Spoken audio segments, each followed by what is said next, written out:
Imagine you're the wife of a powerful Roman senator. It's the year 45 AD. The marble streets of Rome hum with life as merchants shout prices in the forum. Children practice their lessons under the watchful eyes of tutors, and slaves hurry about with baskets of bread, olives and fish for dinner. Your husband is away, debating politics at the Senate. You're at home planning the evening meal, perhaps thinking about which wine to open, or what stories your children will tell when they return from their studies. And then suddenly, you hear a knock at the door. Not just any knock, this one has the heavy rhythm of authority. You open it and see imperial guards standing before you. Your heart stops. What could this mean? You haven't done anything wrong. They aren't here to arrest your husband. They're here with a message more chilling than anything you could have imagined. The Empress herself, Valeria Messalina, has personally requested your presence, and in that moment, your family's reputation, all of it shatters, because what's about to happen isn't an honor, as the guards will tell you.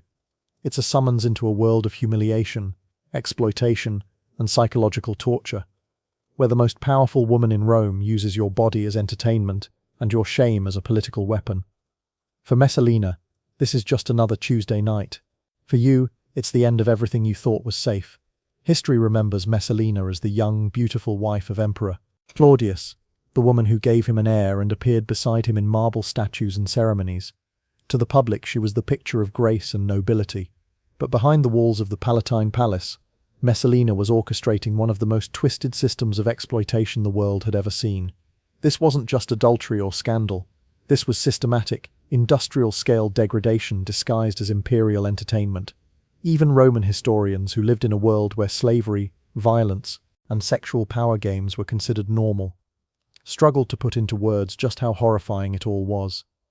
And the most terrifying part, we know this isn't rumor. We know because the Romans, obsessive record keepers, left behind court documents, financial ledgers, eyewitness accounts from men like Tacitus and Pliny the Elder, and even archaeological evidence in the palace itself. All of it reveals a system so calculated, so coldly organized, that it treated human beings, elite Roman women, no less as inventory in a perverse imperial business. Here's how it worked. Messalina turned sections of the palace into what was essentially a brothel. But not just any brothel. Her targets weren't common women, or even slaves. She deliberately chose the wives and daughters of Rome's most powerful families, senators, consuls, generals, the very people who ran the empire. Imagine being told by the Empress's agents that your family had been selected for this honor. They called it imperial service, a test of loyalty. Refuse, and you weren't just saying no to Messalina. You were risking your husband's career, your children's future, even your family's survival. They kept files on everyone. Which families owed favors? Who needed an appointment to office? Whose daughters were of age? They documented appearances, personalities, even psychological profiles. The palace had record keepers, schedulers, physicians for medical inspections, and accountants tracking revenue. Women became numbers in ledgers, assigned to clients like merchandise. And the clients weren't just wealthy men, they were foreign diplomats, Roman politicians, ambitious merchants, all of them willing to pay obscene sums for the novelty of sleeping with a senator's wife or a consul's daughter. The humiliation wasn't a side effect, it was the point. Messalina understood the power of shame. She weaponized it, turning her victims into pawns in a system of blackmail and political leverage. Once you entered this world, your name and status no longer mattered. You were stripped of your identity, reduced to what they called imperial assets. You weren't allowed to speak of your family, your children, your past. You existed only to be used, your silence and submission, a sign of your family's loyalty to the throne. And even if you survived it, you didn't walk away unscathed. Roman law made it nearly impossible for a husband to maintain his honor if his wife had been prostituted. Even against her will. Families were destroyed, women committed suicide rather than face the shame.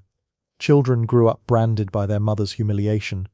Their prospects for marriage or politics ruined before they began. But Messalina didn't stop there. For her, degradation was also entertainment. She staged competitions where noble women were forced to compete against professional prostitutes in endurance contests. Who could last the longest? Who could service the most clients? The most infamous of all was the time Messalina herself entered the arena, challenging Rome's most celebrated prostitute, Sila, to see who could bed more men in 24 hours.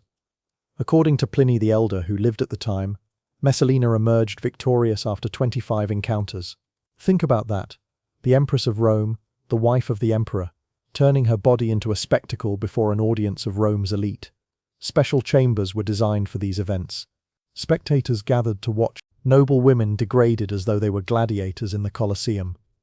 And just like gladiatorial games, these spectacles weren't simply entertainment, they were politics. Imagine being a foreign king visiting Rome and being granted the honor of sleeping with a senator's wife, or watching competitions where the most respected matrons of Rome were reduced to objects for your amusement.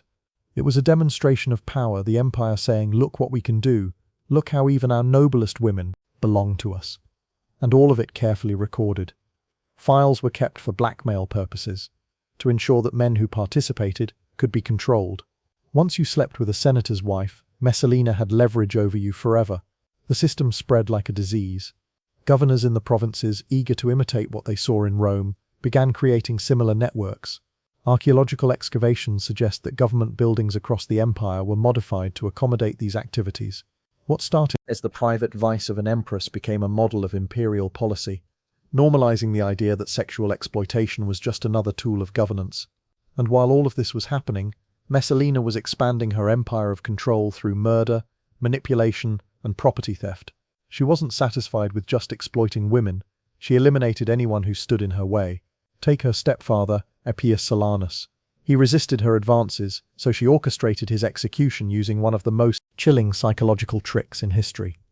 She told Claudius she had dreamed he would murder the emperor. Then her ally Narcissus claimed he'd had the same dream. Claudius, superstitious and fearful of omens, believed them. When Silanus arrived for his morning audience, Claudius saw his presence as confirmation of the prophecy. Silanus was executed on the spot, all because he refused Messalina's advances. Every death brought profit. Under Roman law, property of the condemned was confiscated. Guess who benefited? Messalina.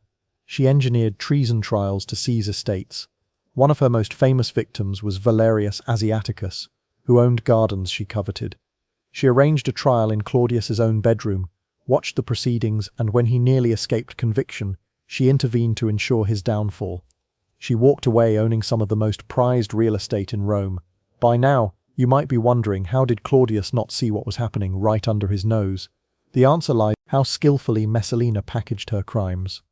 To the public, these weren't acts of depravity, they were honors, demonstrations of loyalty, gestures of patriotism. Families competed to show enthusiasm. Knowing compliance brought rewards, government contracts, military commands, political advancement. Resistance meant ruin. Messalina had normalized the unthinkable.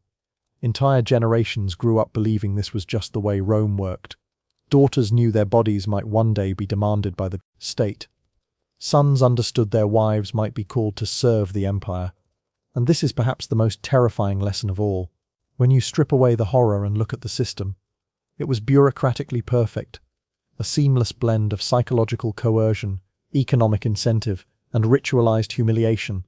That's why it lasted so long. That's why it spread. It wasn't just Messalina's personal vice. It was a machine. So how did it end? Messalina grew too bold.